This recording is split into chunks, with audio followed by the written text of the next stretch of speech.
Welcome back to the Unanimous Decision Podcast. I'm your host, DPalm. Find me on Twitter at DPalm66. You can follow the show on Twitter as well at UDPod. If you're going to talk about the show on social media, please use the hashtag UDPod. We're brought to you, of course, by the great folks at the MTR Network. Great place for all your, I don't know what to say anymore. I guess comics, gaming, television, politics, and now sports. We cover it all. Make sure when you check out our free stuff, become a premium member and get a shot at, I think it's 7 or 8 more podcasts a month. It's very fairly priced, and it's a great way for us to get you more content that we know you want. We're back again. We're talking sports again. We're talking football, college, whatever. But I'm not alone, and I don't know how I've done this to myself. I've got with me the founder of the MTR Empire, patent pending. Kriss, what's up, man? Hey, what's going on, man? Why you sound like I had this why like you sound like really it's a bad long, decision? Positive intro for you. I was like, my fellow co-hosts on Super Tuesdays, the fellow co-hosts on Character Corners, and we do comic book clubs, and I was like, you know what? It's gonna be a long day for me.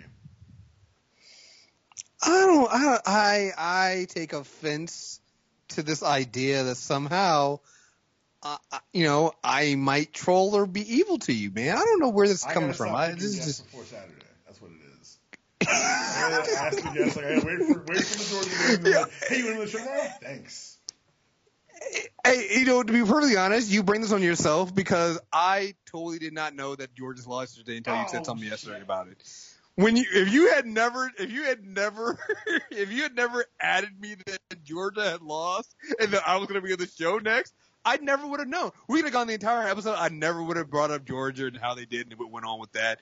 Never would have said anything. But since you did, how about them Bulldogs, man? That sound you hear is a man defeated. Unable to This is oh, before man. we get too far into it, I want to give a shout out to our sponsor, Tweaked Audio. 33% off all headphones and earbuds and a free lifetime warranty. The code to use at checkout is reviews.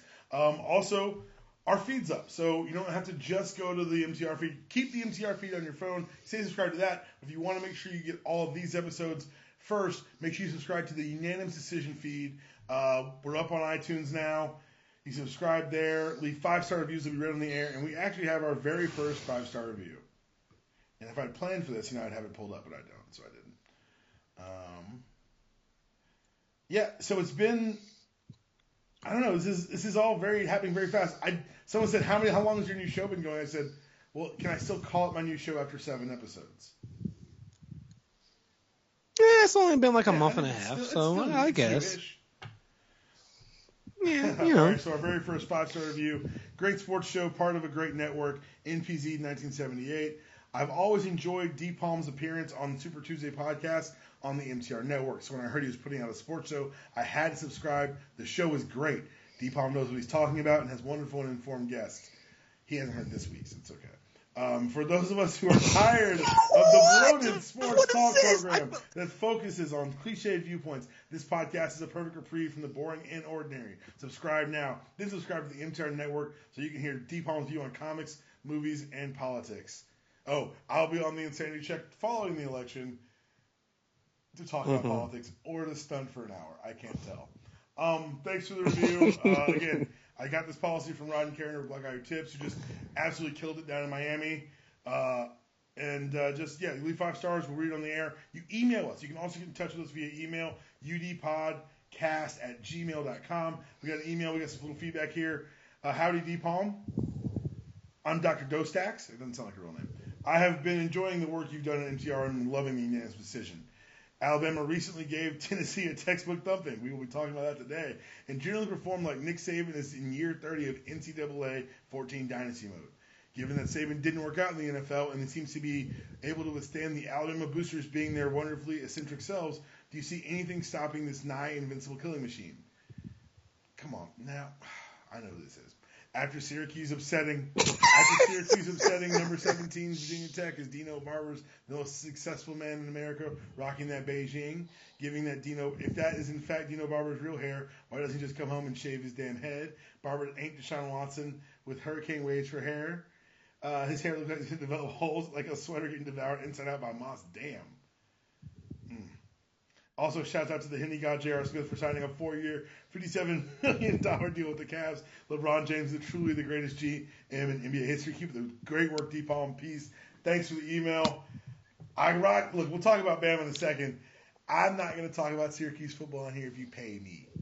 I'm not apologizing. They beat somebody, they beat Virginia Tech. Cool, man. I guess. Crazy old ACC that nobody watches. And also, we're not going to talk about this today. But J.R. Smith just got 4 years, $57 million. This is the same J.R. Smith who got married this summer. And where do you think he honeymooned, Kriss? I think I heard about it. Where was it? Oh, fuck, I forgot. Oh, yes. Listen. It's been. Look, it might be the fall, but the summer of J.R. Smith is eternal. Yeah. Sun shines forever. Yeah, it never. 4 years, $57 million. Right. It never. It never ends. It never ends. One more thing too. You haven't heard this week's Insane Check, have you? Okay, you're gonna hate me afterwards because I make mention of you coming onto the show after the election, and I say something that I think you're gonna hate me for. It's gonna be a blame Kriss one. Yeah. So, just throwing it out there. Just forearmed, I suppose. Yeah. Let's move on to the sports news of the day. You may know about this podcast. We do not talk about baseball. Today we're talking about baseball. Kind of. The Cleveland Indians will be playing the Toronto Blue Jays in the ALCS. They started the series on Friday, I believe. What's going to be interesting is that Jerry Howarth is the play-by-play announcer for the Blue Jays since 1981. He's going to be noticed, and it's going to be a story next week when he refuses to say the name of the Cleveland team on air. It'll be noticed on the news because it'll be in the playoffs, but he hasn't used the word Indians in a broadcast since 1991. Or 92, excuse me. He said that he received a letter from a fan following the 92 World Series. The listener was a member of the First Nation and politely told Howard that he found such terms deeply offensive. He wrote in such a loving, kind way, Howard said. He touched my heart. Howard said the decision was made to honor that fan and his culture. For the rest of my career, I will not say Indian or Brave, and in the NFL, we would not say Redskin, Howard said, referring to the Washington football team. Now, if you've ever followed me prior to this, and I used to do like written picks and things for that nature for other sites, and they may come back again, but making picks is just bad business because no one's ever happy. Since I started writing on the internet or being on the internet, I've always referred to them as the Washington professional football team. And I don't really talk about baseball that much, so I don't run into this often. But I got to ask, do you think it's going to get blown out of proportion in the media because of the current, let's say, anti-politically correct climate that's swept the nation? Like, do you think people are going to use this as a straw, by people I mean Republicans, as a straw man of PC culture gone wild, even though he's been doing it for 20 years?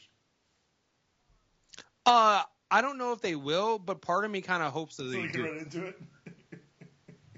Yeah. I mean, I hope they do because they make. Here's the thing about this: when these people make this, I can't believe this is PC culture.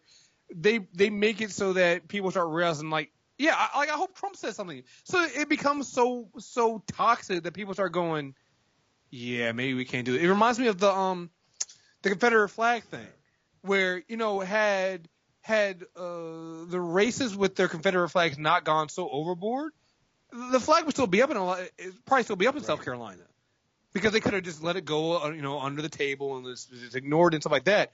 But when you start doing, this kind of stuff, and you start making a big deal out of, people saying, "Hey, this is offensive," it's gonna drive people to talk about it. And so I hope they do. I hope Trump makes a whole fucking stump speech about how PC culture is going out of control, and this announcer won't even say Cleveland Indians because it's offensive, you jackass. Yeah, and it's interesting because it's a line, because, like I said, I operate mostly in football circles, that I never had to draw for myself. Like, Redskin is easy. It is a slur. Like, that's a slur. Like, if you wouldn't watch the Blackskins out there, why the fuck is a Redskins okay? And it's not. Indian it's not a slur, but it's not an obvious slur. It's not an obvious slur. It is Well, the logo is. Well, yeah, the logo. Chief. Well, they've been phasing out Chief Wahoo for a while, but the term Indian is fraught because it's obviously historically inaccurate. But like, if you think about the largest native-owned owned and operated news outlet, it's Indian Country Today. So so that one, and I think that there are lots of places where there are shades of gray here. But I think that once you got to the point where someone can honestly say, "Hey, this is offensive to me," then you have to weigh: does my offending them outweigh? Does my need to hold on to this stupid word outweigh this person's humanity? And the answer is never no. So, yeah. But the question also comes: so Indians, we can agree, probably problematic. Braves, Jesus, the Tomahawk Chop is disgusting. Chiefs. I mean, but then you've got teams like the Blackhawks and the Seminoles who work with their local communities with those indigenous tribes. But do these nationally, federally recognized tribes speak for everyone? Again, like I said, a lot of it's fraught with like gray areas. But I think that it's going to be interesting to see who pushes this conversation and where, because it's going to come up. It's going to come up in the next week. So when you hear about it, don't be surprised you heard it here first. Let's talk about college football. Saturday was yesterday. It means college football is played. Georgia played Vanderbilt. Georgia lost to Vanderbilt. Jacob Eason was 27 for 40 with 346. We couldn't run the ball. What was the score again? 17 17 to 16. to 16. Okay. What rank is Georgia? Why? They're not ranked anymore? They're not ranked anymore. Okay, cool. I just want to know because I didn't watch the game. I did. And I just wanted to catch up on everything that was going on here. So before I had this show, I ran the podcast at dudeyoucrazy.net. It's a Georgia football site, and I was on the air when they announced that they were firing Coach Richt, and I explained to people, said, "Well, this is going to be really interesting." Why do you say that? Because we don't realize that we're Georgia. Coach Richt won 10 games a year. He won 10 games a year. It's hard to do anywhere. We're not Bama. We're not Tennessee. Legacy-wise, we're not Florida. We're Georgia. 10 games a year is pretty good. And losing to Vanderbilt at home and homecoming is not. And I also want to apologize to Miami fans that after I joined your bandwagon, you've now dropped 2 games in a row. I was going to bring that up next, but since you already did it, I guess I can. If I am a jinx, I'll be a jinx who uses powers for good. Ohio State, before that Nebraska game, get ready for me to wear all the scarlet and gray. I'm ready. I'm ready to join Ohio State bandwagon just before their game against Nebraska. I know this is blasphemy, but I kind of would appreciate if you joined Alabama and just let them kind of lose. They're stronger than Magic. They're stronger than Curses. They're stronger than Magic? Like who? Let's talk about they Bama. Sell their soul to Tennessee, through lots of chicanery and like some Hail Marys and whatever, they'd come out to a very good start to the season. Bama came and burned down Knoxville. Like 49 to 10. Like, God damn. You know, they tell you sometimes. The game was a lot closer than the score. 49 to 10. It was not that close. The 39 points are not indicative of the talent difference of those two teams. Meanwhile, the number 2 team in the nation, Ohio State's going to overtime against Wisconsin. And again, Ohio State, I will be a Buckeye the week of Nebraska because it has to end. I'm sick of you. Alabama, I think they're impervious to curses. Like, this is ridiculous.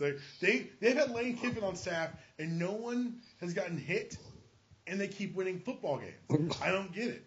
Clemson barely eked it out against NC State. Like, when you look at the top of college football right now, it's Bama and then a whole bunch of, I guess. I guess they have to play the games, right? I mean, Ole Miss went up against Arkansas last night and lost in a great game.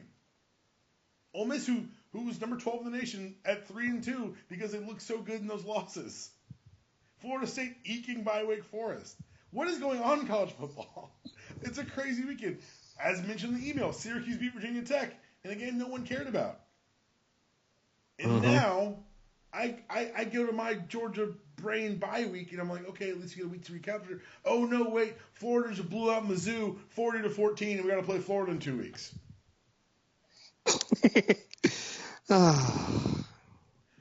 I got a question for you.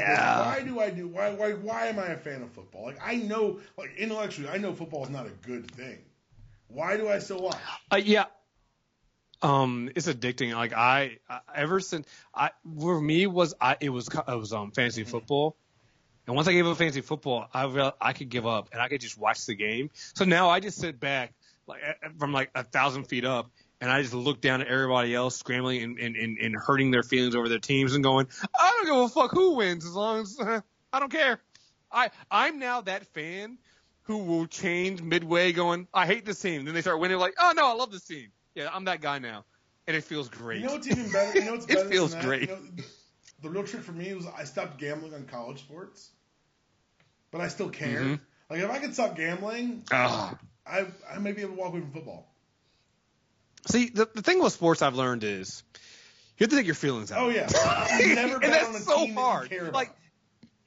Like, it's so hard. Like, once I stopped caring about the team, like, the last few Super Bowls I've enjoyed watching just because I didn't care anymore. I was like, I don't care. And if you don't have a care who wins and who loses, it's okay. You know? And you can just be like, fuck it. Whatever. Whatever happens, happens. Well, you know? The only thing is I will always root for the Redskins, for the Washington football team. Oh, yes. Forever. Like, I will never. always Especially with this Kirk Cousins thing. I love for them to be around like to get 8 games. Yeah, go 8-8. Or 8 to 9, maybe even 10, so they really feel confident, and then they go in and lose a wild card game, and I just feel so good. It just gives me. That's the only joy I really get now from watching football is watching the heartbreak of the last 20 years. It gives me strength. Football. That's the best they've done in the last 20 years. Yes. 10 games, wild card, get out of here. That's where I get myself. I hear you. When it right.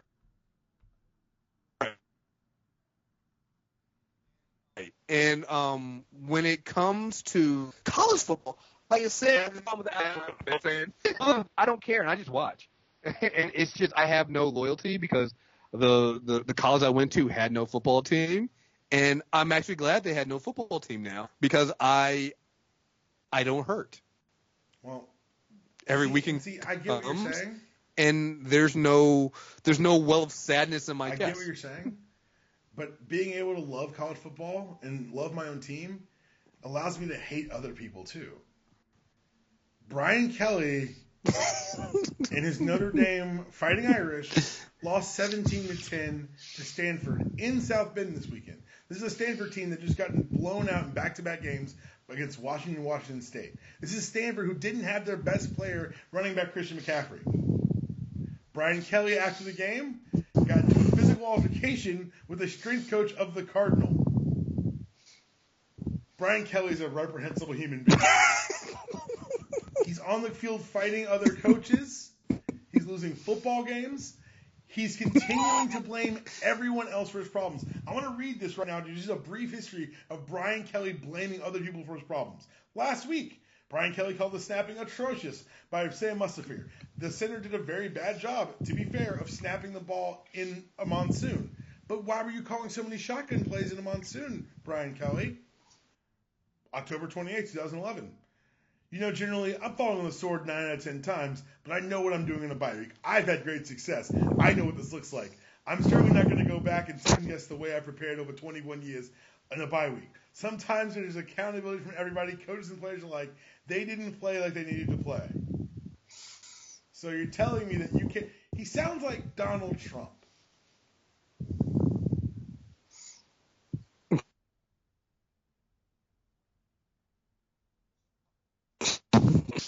Yeah.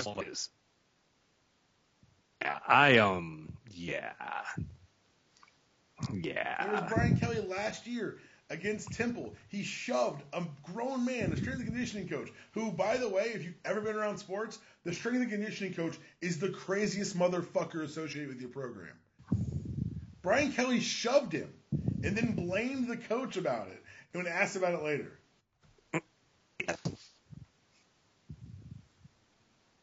How do you, what? this guy's special, yo. He's a reprehensible human being, and he's probably going to get fired, and it couldn't happen to a worse guy.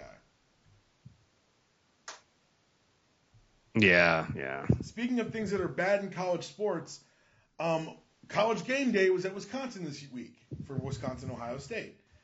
Nigel Hayes, the star of the Wisconsin basketball team, carried a sign that read, in part, "Broke college athlete, anything helps." He had a Venmo ID of Broke Badger 1. He said he was doing it to raise consciousness and restart the conversation about players being paid. He said that all the proceeds collected on that Venmo account will be going to the Boys and Girls Club of Dane County. Kriss, there's no one in the world at this point who actually thinks that the college players deserve some sort of compensation for their time and efforts. Do you think this is an effective way of starting the conversation?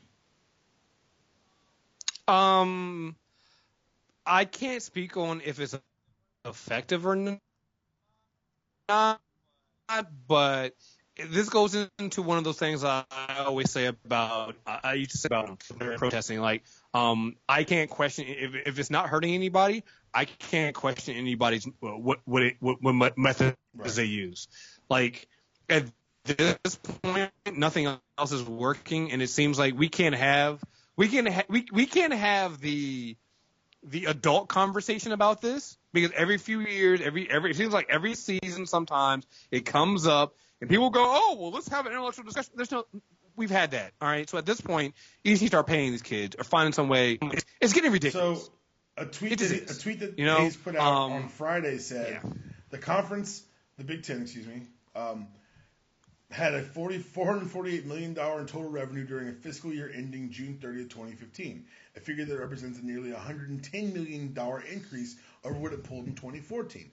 As a result, the conference distributed roughly $32.5 million to each of its longest-standing 11 members, amounts that put these schools on par with amounts that the SEC distributed to each of its 14 member schools from conference revenue that totaled over $525 million. His tweet said, "The Big Ten made nearly $450 million. My scholarship's about $160,000. If only there were enough money to pay us." And you're getting the typical pushback from typical people who say, "Oh, their education's payment." I'm like, you don't understand. If I came to you and said, "Come do this work, but we're going to pay you an education," you wouldn't take that job.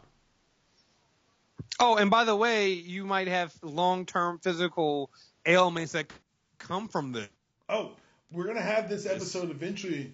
And we're going to make millions of dollars on it too. But we're going to have this episode eventually, but I got my EA Sports check from the video game because I was in 2 of the college games. And I was talking to a couple of my buddies who I played with. It's like, we all talked about the check and how funny it was, but we also talked about, like, what do you think is an actual value, like, for the time and effort we put in, what do you think the number is? And it's horrifying because it's way bigger than it probably anyone could really imagine, because this is a full-time job.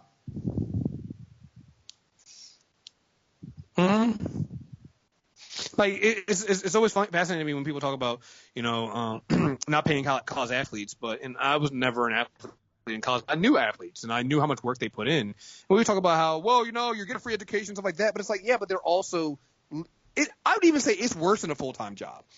Because if I'm working on the side while I'm in college getting an education, there are set hours. And obviously there's rules for college too, but I'm usually not also at the same time destroying my body while I'm doing it. Like it is a physically draining thing to be an athlete. And, oh, by the way, you also have to get an education at the same time. And, oh, by the way, we're not going to pay you. So if you have debt, if you need money for anything to live off of, right, you can't do it. You can't even get a job off season because it's against NCAA rules. Right. You can't. It makes no sense. You can't even sell your autograph, even though you are literally a famous person as a college athlete. You cannot sell your autograph. Like, what? Like you'll get in trouble 100%. For that shit. Like, if you can pay TAs, you can pay football players. If you can tell that a math student who's at school, let's say you're at school on a math scholarship, if you get an internship, they can pay you with the internship to use what you've learned in school. What these players are learning in school largely is football, and they're not gonna let you. If I was a football player right now and I was of great repute across the country, and let's say someone wanted to bring me in for a camp, I couldn't get paid to help coach their camp.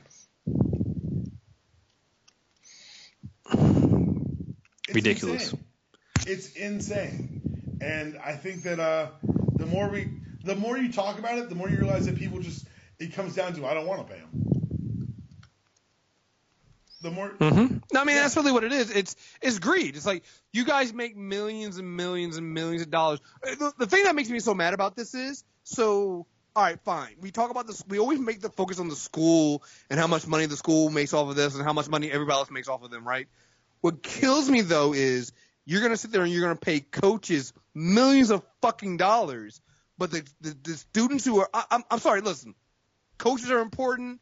You need to have coaches, but a coach can't do shit without the fucking talent on the field. The talent doesn't get fucking paid. The coach gets paid. The talent doesn't. What the fuck? Like if there were no players, what are you paying? What are you giving $1 million? What are you giving all this money to a coach for? There's nobody doing the work. I would invite everyone I'm who sorry, doesn't but agree with us to Google your state's highest paid public employee. He probably coaches football or basketball. Like, so when people go, they're getting education. Well, in that case, like, well, what about the coaches of some of these from like high school stuff like that who are volunteers? Well, fuck it, make the college coach. If the students, these student athletes are just playing football and they're getting educated, then don't pay the fucking coaches. Make the coaches a volunteer position. Make them have to work at the school too. Hey, you got a job. We're gonna give you a job as a PE teacher or whatever the fuck, and you're gonna teach the education. You're gonna teach a class at the college. And oh, by the way, your side job will be to coach a football team. See how many coaches you get then. You're not gonna get any. Be like, oh, that's fucking bullshit. But the students though, you pass that shit off on them. That's ridiculous. Ridiculous. Well, everybody else is making money off of them, and I think that's the thing to me. You literally then make money off. Like, I would buy the argument if everybody else in the world wasn't making money off of these people or not. It's ridiculous.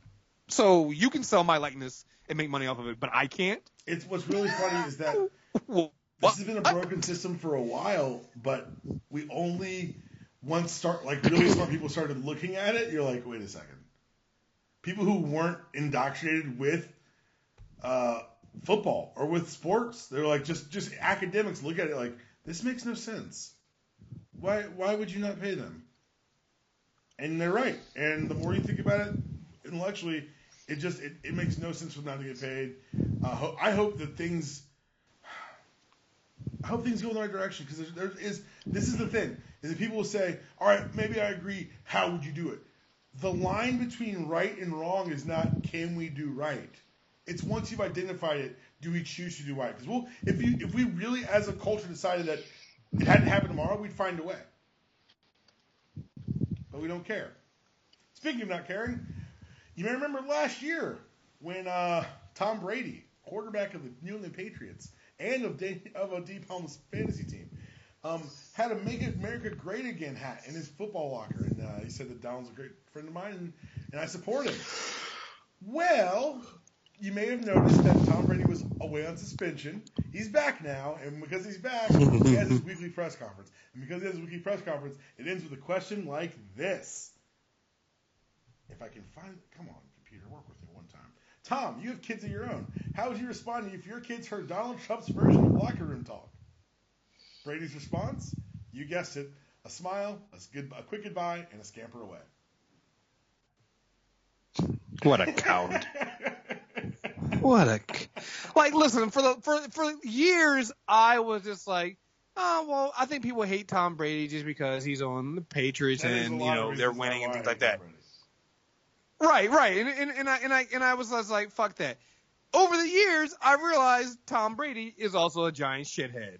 And you've kind of like made it's a self-fulfilling prophecy where you become a giant shithead and now people's hatred of you is justified. This is an example of it. You can sit there with a Make America Great Again hat and he's a great guy, and now all of a sudden You're a coward and can't even stand up and say anything. You're a fucking coward. I mean, this is what it is. Now, it's not going to happen because he's a media darling, but I wish other people would just go ahead and call it what it is. He's a coward. Plain and simple. You know? And you can be a Tom Brady fan all you want, but it's true. That's a cowardly way to go about it. Yeah, no, I mean, yeah, you hit the nail on the head. I have nothing else to add. Like, it's just, let's say you did get the hat. You put it in your locker in a prominent position. Let's say you get it on the auspices of, like, literally, I've done business with this man before. Got a hat, I'll put the hat up. He asked me to put the hat in my locker. At a certain point, you've got to answer for it.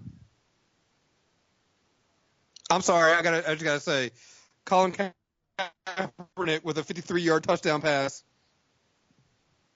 Oh, Colin. I'm sorry, I just. You know what? That's a built-in segue, Chris. I'm sorry. I'm done talking about you, Tom. Because I mean, it just came on my TV. I just looked it up and I was just like, my man, yo.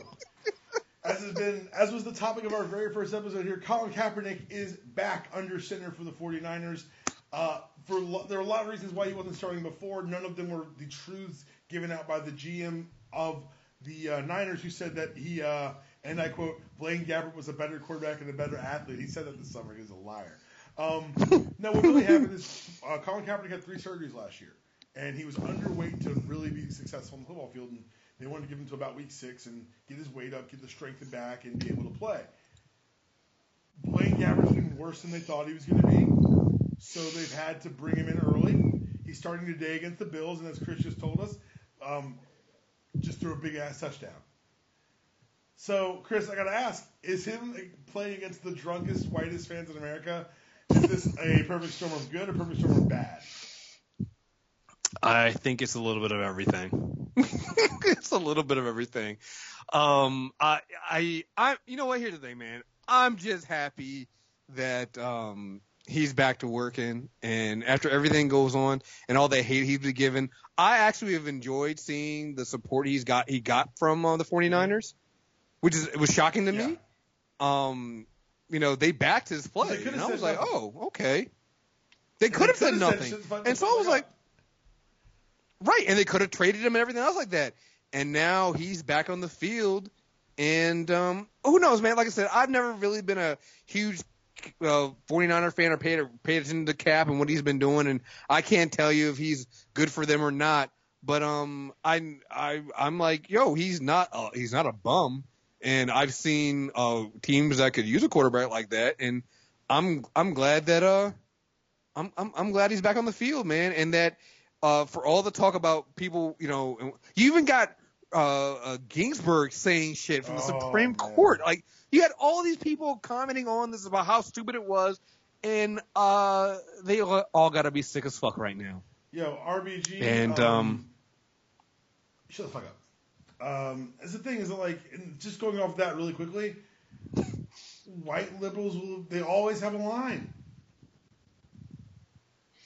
Mm-hmm. Anyone who describes himself as liberal, you got to be very, very careful around because you're gonna find that line. It often rhymes with black.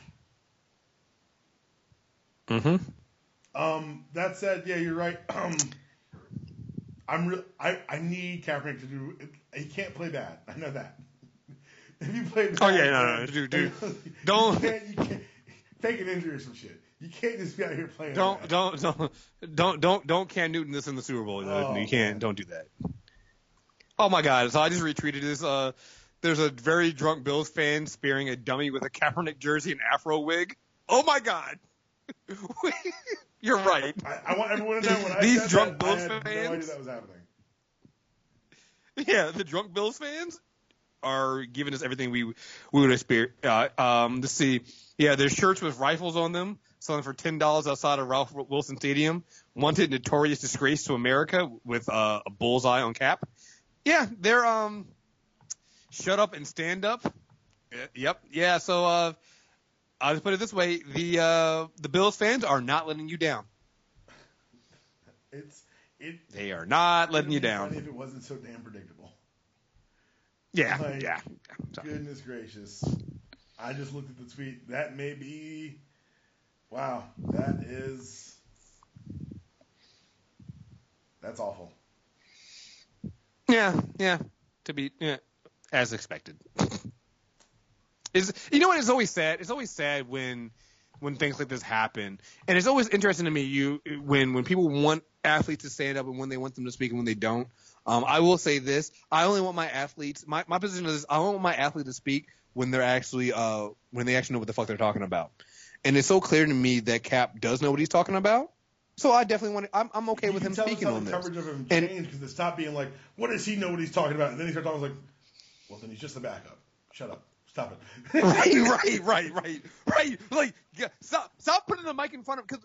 But that's what happens all the time, right? When an athlete is speaking out and has no idea what they're fucking talking about, the mic is always in their face. But when they all of a sudden know what they're talking about, all of a sudden it becomes, yeah, we're not going to interview him anymore because he's just a backup. So we're not going to do that now. So it's just funny to me. It's funny to me seeing how and it also goes back to what we were talking about with college athletes and just the ownership that people have on athletes and thinking that they're not just people. So when it comes to college athletes, oh no, of course we're not going to think about the fact that, hey, they're also college students, which also means what is the most college students? They're broke as fuck and might need money to, I don't know, do simple things that other college students do who are also broke as fuck. We don't think of them that way. We don't think of them as people. Same thing with professional athletes. We don't think of them as people, you know, and that's something that I've had to make sure that, you know, I taking a step back on and make sure we get, hey, they'll make mistakes sometimes. Like LeBron doesn't always say the right thing sometimes, and sometimes I kind of look at him sideways. But unlike Brady, he did speak up when asked about what Donald Trump said in the locker room talk and stuff like that. And you got to give them credit for that. I don't think it's necessary for every athlete to speak up. I'm not one of those people. But when they do and they're saying the right things, I think it's absolutely their right as human beings. And we should, especially when they're saying the right things and they're very informed and intelligent with what they're saying. So, yeah, man, it's sad that people think that they can't, you know, or that they shouldn't, which is ridiculous when you talk about how apparently it's unpatriotic to do that, but it's not unpatriotic to tell them to shut the fuck up, which is a violation of the First Amendment. But whatever. Yeah, I mean, I have nothing to say about that. You're 100% right. It goes back to the reason people say. People give me this criticism like I'm a harder on Brian Kelly than on NFL. You understand that when you're a college coach, you're judge, jury, executioner, you're God. There's no GM, there's no front office. It's you. That's the reason I honestly think, to answer the question in the email earlier, Saban will never go back to the NFL. You know how much power you have to go to the NFL? From Alabama, where he is God. Mm-hmm. He controls when these players sleep and eat. He controls where they live. He controls how much they lift. He controls who they see in the offseason. You know how much little control you have over the NFL players? You know why? Because they're fucking millionaires. And you can't control people once they have money, because once you have money, you have options. And that's why they don't pay the players. Because if you keep them broke, you keep them quiet, you keep them controlled. What's happening now is the players are demanding to no longer be seen as nameless, faceless automatons, as evidenced by the action in Missouri last year. These are kids who you sent to places and said, go learn. You didn't count on them fucking learning. And being able to challenge the horseshit that you sell. People say they get paid in education. The education is it's a phantom. It's not real. It's a mirage. It allows a charade of not paying the players. The question isn't about do they deserve education. The question is, should they be compensated for their time, effort, energy, and health? The answer is unequivocally yes. And we've gotten here from Kaepernick because it's the same fight writ larger. Now it's not your coach telling you can't have class during this time because you've got practice. Now it's a Supreme Court justice, which, by the way, is not a toothless position to be making such statements from, saying that he's stupid and disrespectful for stating his opposition to the murder of his countrymen in the streets. What a psychopath. He is clearly unhinged. Where did you find this one? We go from one quarterback, not so controversy, to one actual quarterback controversy, because Tony Romo's getting better. And, like, unless Jerry Jones went after him with a baseball bat, which is not off the table, we're going to have to make a decision down in Dallas about Week 8. Do you roll with Dak Prescott or do you bring back Tony Romo, who's played 2 games in the last 2 years? When you hear that number, doesn't it get weirder? Like, wow, that's a lot of games you didn't play. Wow, yeah, you're right. Wait, 2 games is 2. I kind of feel like Dallas is one of those places, like, it's cutthroat enough that the decision has already been made. Nice knowing you, Tony. But listen, we're winning right now, so Hold this here clipboard. Right. I think he may have just gotten Bledsoe. Like that's what happened to Tom. Yeah. Like I'm not saying Dak's Tom because geez, he's not. But No, let's calm the fuck down. Let's slow down a bit. Dak's very good for a rookie, but he was a rookie. Everyone calm down. Let's calm the fuck down a little But bit. he's been Let's calm down a he's been little. more than able to handle the offense. He did it when Des Bryant was out. He did it when Des came back. He's done it with the best offensive line in football and a running back who has exceeded my expectations as a running back. But it doesn't help that with that line, he's maximizing his abilities. More power to Ezekiel Elliott. I think he may have a new triplets in Dallas in Dak, Ezekiel, and Dez. And Tony Romo's injured ass could be the odd man out. When I worked in an NFL circle, that's my putting myself up for a bell. When I worked in NFL circles, one of the sayings was one of the best abilities is availability. And if you can't be on the field, then what the hell good are you? And Tony, for a while, you ain't been on the field, so it's going to be interesting. They've got a decision to make. Jerry Jones is a crazy person, so they could do literally anything. But I think it'd be really detrimental to the kid to bench Dak now. And lastly, which is some of the sports stories before we go into the combat sports aspect of the pod, Dwyane Wade did the thing that we said that we want, that the media says they want, and everyone got mad. He got asked a question. He gave an honest answer. It wasn't the answer anyone was looking for. So for those who don't know, Dwyane Wade spent his entire career as a Miami Heat. He won their first title there. They nicknamed Dade County to Wade County. Like it was. He ran Miami. This offseason, they kind of came with him with another lowball offer. He's historically taken pay cuts to make the team better, but as a player gets to the end of his career, he says, you know what, I need to look out for myself some. I need to be rewarded for my years of sacrifice, and Miami wasn't willing to part with the right money to do it. So Dwyane Wade ended up in Chicago, going home, his hometown. He played for Marquette there, and he was asked this week because LeBron James volunteered. And by the way, when I hear that LeBron James is the source of this stuff, I'm like, he just fucking with people. He knows he runs Cleveland. He knows he runs the NBA. Like, I wonder how they'll react to this. Hey, tell him we had an offer on the table. Dwyane, he didn't want to come to Cleveland and want to play with me. So of course the reporter doing their job asked, and Dwyane Wade doing his job answered honestly. Listen, I'm not ring chasing, Wade said with a laugh after Thursday's practice. I told you that. If I was ring chasing, this would be a different conversation. I'm lucky and I'm blessed. Obviously, we talked, but it wasn't. The pauses here are not me. This is the ellipsis in the quote that's written. But it wasn't. It's cool to talk about certain things, but 3.5. Nothing wrong with 3.5 million, but nothing wrong with it at all. Ladies and gentlemen, this is hilarious on multiple levels. One of which, if you were a Chicago Bulls fan, you sell that stock right now. He's told you he's not here to win the title. Also, on NBA Twitter this morning, they were circulating around. I didn't say it, but it was the three-point shot charts for all the perimeter players for the Bulls. It's not going to be good. In a league that's not put a premium on a three-pointer, the Bulls have built the 1998 Knicks.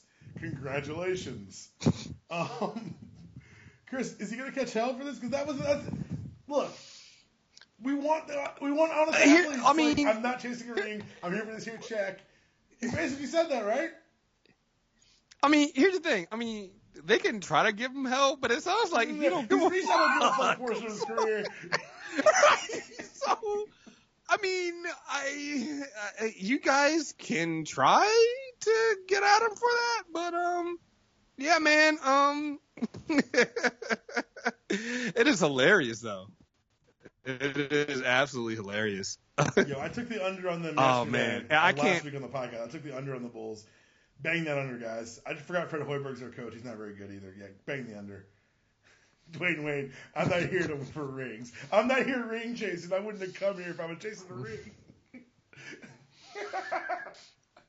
Oh, I'm so happy. Speaking of athletes who are sometimes overly honest, you, Kriss, get to go see Mr. McGregor go work against Alvarez at UFC 205. Yes. I got my 205 tickets. I know that sounds like bragging. bragging. I'm not really bragging on this because it's not bragging. Those tickets cost me a lot, man. Those tickets sold out so fucking fast. Like, it wasn't even – it was I usually try to go to UFC fights when I can, when they're in the area, or at least when they're on the in this little East Coast area between it was the first time I'd be in New York, but New Jersey and Virginia, stuff like that. And usually, like they're pretty good. You can get them pretty fine. I did pre-sale for this one. It took a good 15 minutes before I could get in and even pick a seat. And then the seats I was trying to get, which are higher up with the $400 tickets, were not available. The only thing they had were in the 100 section for $800. And I said, fuck it. You only live once, right? You know, the UFC only comes to Madison Square Garden for the first time once. So fuck it. Let's do it. I'm very excited, but I'm also very nervous because this card is so fucking stacked. There's no way the MMA gods allow this card to pull off. Like, it's just... It's impossible. Like, I refuse to believe that it will happen. Like, I will never be that lucky for this to pull off this way. Let me look at this. Let me see if they have the list of what.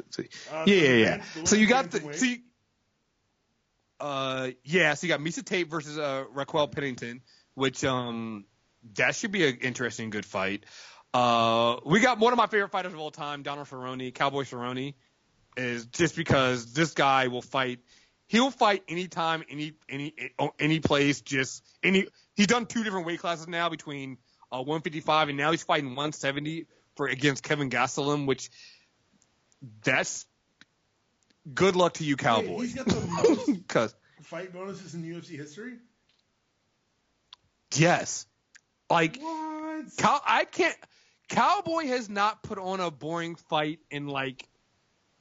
Since I can remember, he came back. Oh no, you gotta buy this. You cannot buy this card. Like if I wasn't going to this card, I would be having the fight party of all fight parties for this card. Cowboy is an interesting fighter to me because he's one of the guys that came over from WEC and those young that from when UFC brought out the from 155 down.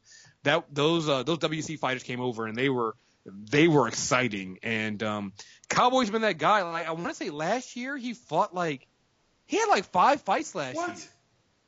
Which it was absurd. Let me see his 1 2 3 1 2 3 4. Okay, it was only 4.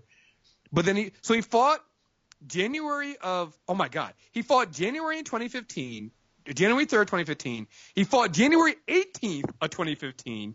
Then May 23rd of 2015. Then he waited a little bit to fight in December. That was for the title fight. He lost that when in December. Came back in February 21st of this year. Then fought again in June 18th. Then he's fighting. He fought last in August. And he's gonna fight next month. Like this dude is he just fights, and he's only lost 1 2 3 4 5 6 7 8 9 10 11 12. Yeah, the last 12 fights he only lost 1. That was for the lightweight championship. Then he moved up the weight class, and he got TKO'd in that lightweight fight. He then 2 months later moves up a weight class and gets a triangle choke. And he's had 3 finishes since then. A triangle choke and then 2 TKOs since then, yo. At the higher weight class. I love fucking Cowboys from yo. Like, dude. Oh, and then he does this thing where when he's not like in the middle of training camp, he does crazy things like deep sea fishing or riding his 4-wheeler. Like he does all the crazy shit that you're not supposed to do as an athlete. He does that shit. How ready are you for this? How it's ready crazy. are you for this, for this card? Oh, dude, I'm so ready. You got Chris Weidman versus Yoel Romero, so that should be interesting, a good fight. And then you got the 3 title fights. We have the women's strawweight fight versus Jaredisky, and I can't say her last name. I just know these 2 women are going to fight, kick each other's asses, and I can't wait. I've seen both of them fight. Yeah. That's going to be a fight. The Woodley versus Thompson fight? Don't blink. Really? I don't see. Yeah, I mean Woodley came through and ran through. He ran through what's his name in the last fight. Lawler in the last fight in round 1. And Stephen Thompson is Wonder Boy Stephen Thompson. Yeah, that could be a really interesting fight there. And then we get the Eddie Alvarez and Conor McGregor fight, which I got to root for Alvarez just because I don't like Conor, but I don't really care about either one of these fighters, to be perfectly honest. The real loser of this fight is Jose Aldo. Because I don't think he moved on that, but he was talking about he was asking for a release because Conor wasn't gonna come back down and defend and unify the belt, the 145 belt. So Aldo's kind of pissed. Rightfully so. A legitimate gripe. Yeah, and I honestly at this point I think Conor don't want to fight Aldo. Like I know we're saying that, but I think Conor knows that first knockout he got him 13 seconds. Hey, it was good. Hey, you did a great job. I think he knows that's not going to happen the second time he fights Aldo. So he don't want them problems. Like he saw what Aldo did to Frankie Edgar's, and it was just like, yeah, you know what? Maybe I'll just stay up in this higher weight class and not come back down and unify that belt. So yeah, man. But I'm very excited. I mean, even the undercard. Frankie Edgar is on the undercard. Like Frankie that's New Jersey. That is like as close. Like Frankie's on the undercard. I mean, like, come on. You got Michael Johnson versus Cab. I mean, like Rashad Evans is on the undercard. Like the undercard of this fight is a free UFC on Fox card. UFC came through for the first New York fight. Yeah, I mean, so I am all in. I cannot wait. I will be up there. I am not a New York fan. I'll be in New York for this fight, and it is stacked as fuck. Hey, before we move on, let's talk about 206. Very excited because it looks like Ronda's coming back. Do you think this is a real full-time comeback, or is this kind of the I want to prove I'm not a punk? We'll see. I'm very happy that she's coming back. I'm happy that she didn't pull a Gina Carano. That's what I was really trying after to Gina ask, Carano Gina Carano didn't even come back. So like, she got her ass whooped by Cyborg, and which again, understandable. Will retire your ass. She will, and so they don't even have it listed on here, but it should be 206, right? And she's not listed on here, but on the UFC, but she's coming back, and I can't wait. I'm very interested in seeing how she looks, because I'll be honest, after she lost to Holly Holm, I was one of the people that thought that I thought she should have changed her I'm sorry, she's at 207. I thought she was at 206, but I guess it's 207. Okay. Sorry. I'm messing it up. Sorry. I looked at it, I was like, wait, she's not listed on the 206 card. So but it's 207. I thought she should have gotten rid of Edmund, her strike, her coach. I thought she should have changed. And so my worry is, because I do not think Edmund is a good coach. I think he is very lucky in that he got a supremely gifted and talented fighter in Ronda Rousey whose talents could take her very far in that division without having better striking. We'll see. Nunes isn't like Holly Holm professional boxer type striker, but she is a striker, and Nunes is very, very good and can be very, very dangerous. So it'll be interesting seeing how Ronda handles this, and not to mention, Holly Holm showed how you could use footwork to avoid Ronda's takedowns. So she has to come with something new. So I'm very interested in seeing what Ronda's going to be doing new, because she comes for it's going to be a very short comeback. But if she can show better striking, and who knows, nobody's really seen her work out, so maybe she has improved again. For all the talk of people saying it's taking her long to come back, I know she did have some surgeries. She did have some medical issues. She was doing that.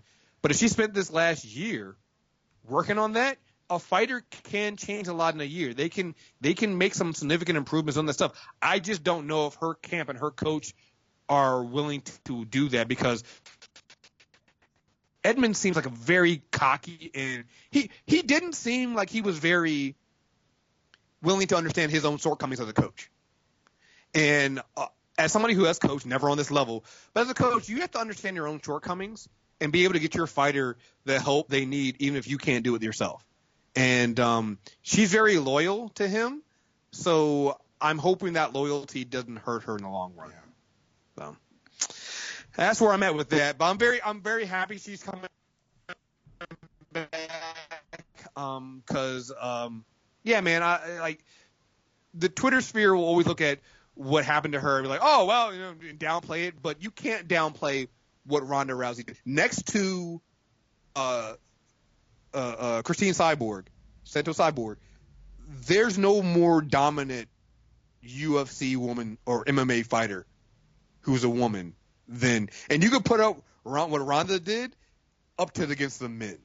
So, like, we can laugh and joke about, I mean, it's like when you laugh and joke about Anderson Silva getting knocked out, but Anderson Silva had a run there where people literally were afraid to fight Anderson Silva. That's how Ronda Rousey was. So I'm very happy as a fight fan to see her come back, because she was very, very dominant. We tend to people always focus on your losses and your stumbles and not really pay attention to what you did before.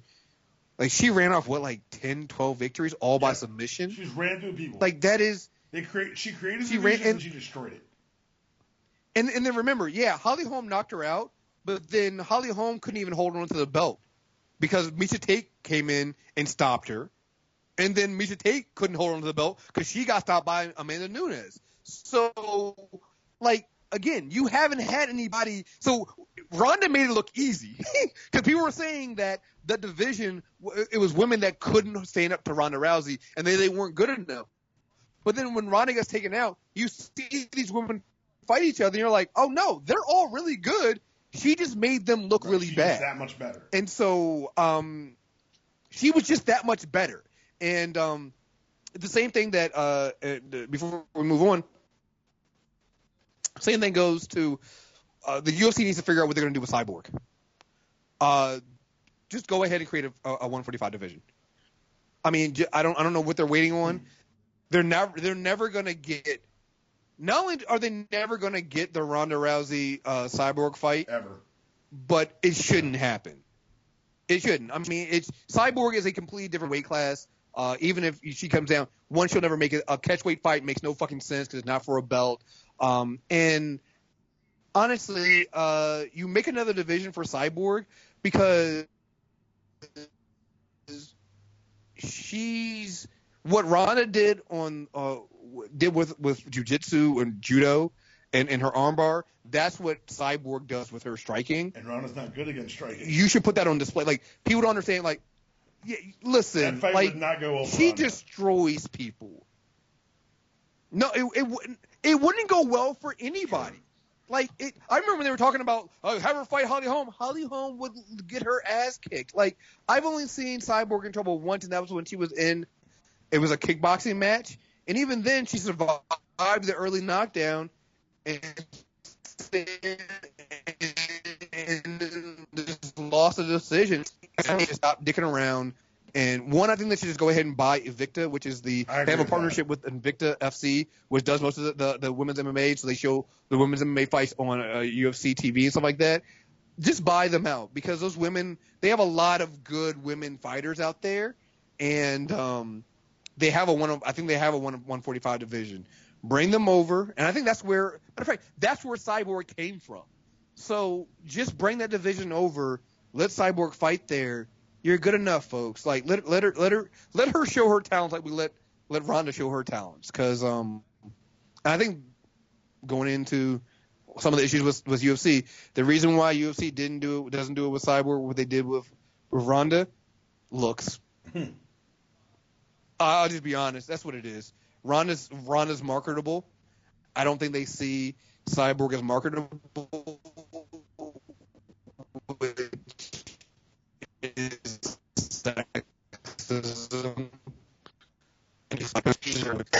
Like, it's just disgusting what Cyborg does to people. Like, so, yeah. So that's my combat sports rants right there. It's good you came ready, man. Before we got here, man, listen, I love MMA, man. I love it. I was very excited. I've been waiting for Ronda to come back. I was hoping she would come back.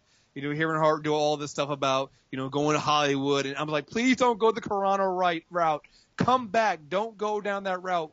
Come back and fight. And so I'm very excited.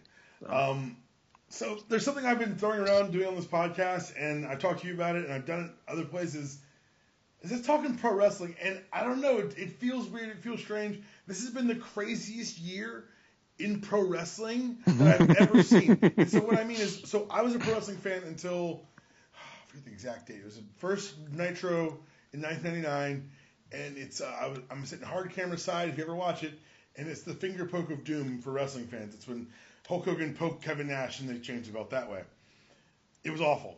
It killed wrestling for me for years. I got out for about 15 years, or about 10 years, I should say. And then I was in Philadelphia. I was bored. I had nothing to do, so I started watching wrestling again. Now that I'm back in, 2016 has been singularly insane. And to give you an example, two of the top title holders in WWE right now are Shinsuke Nakamura and AJ Styles.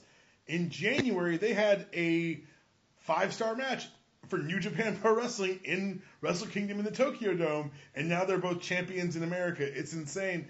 But the reason I want to bring up wrestling with you is because you're like me. You were a fan growing up, and they announced something this week in accordance with the new WWE 2K17 video game, which is eating up way too much of my time.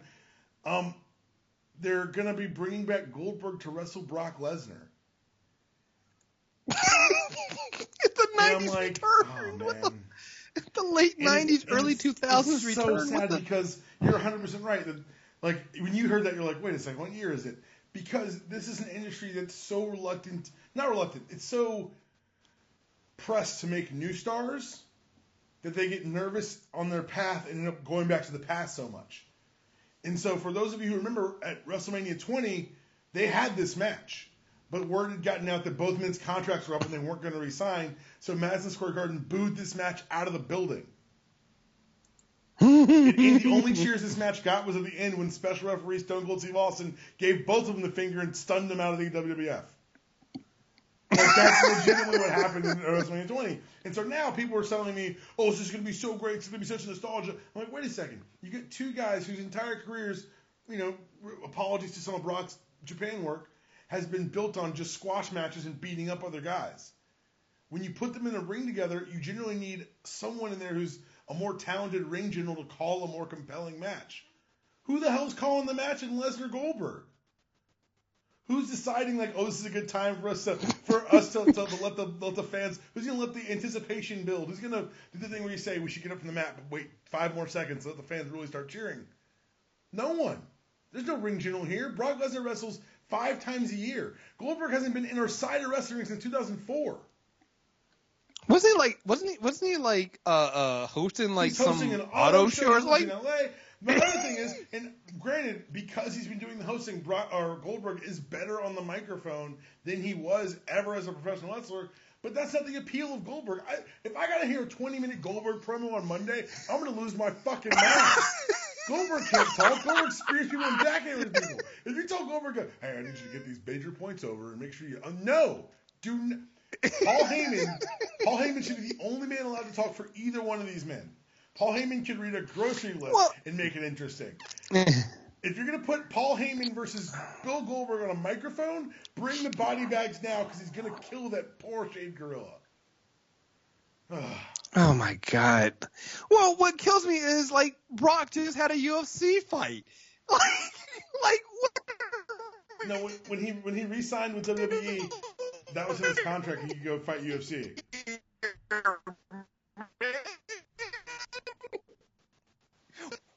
What are we doing here? Like, I don't understand this. Like, I'm just like, all right. I mean, what's next? We're going to bring back Stone Cold versus The Rock? I mean, fuck it, why not? Everyone knows that. But they'll bring back The Rock. They brought back The Rock 2 years in a row, a couple years ago, for back-to-back WrestleMania main events. It's part of the reason why CM Punk turned into one of the biggest stars on the planet, because he gave a semi-shoot interview during a Raw where he said, it makes me mad because it's June and I already know that Dwayne's going to be the main event of Mania next year, and I'm not, and that sucks. And he had a point, because what the WWE has done is they've made themselves ubiquitous with pro wrestling. What that means is that the biggest stars from New Japan Pro Wrestling were Shinsuke Nakamura and AJ Styles, and when the WWE came calling, they ran. When the biggest indie stars on the planet, when they look for some place to hang their hats to stop being on the indies, they come to WWE. Right now, your champions in WWE are AJ Styles, who made his home in TNA for 11 years, who is the second ever Gaijin to win the IWGP title on his first night in New Japan. Another champion is Shinsuke Nakamura. Another champion is Kevin Owens, also known as Kevin Steen, who literally 5 years ago was wrestling in bingo halls and VHF halls.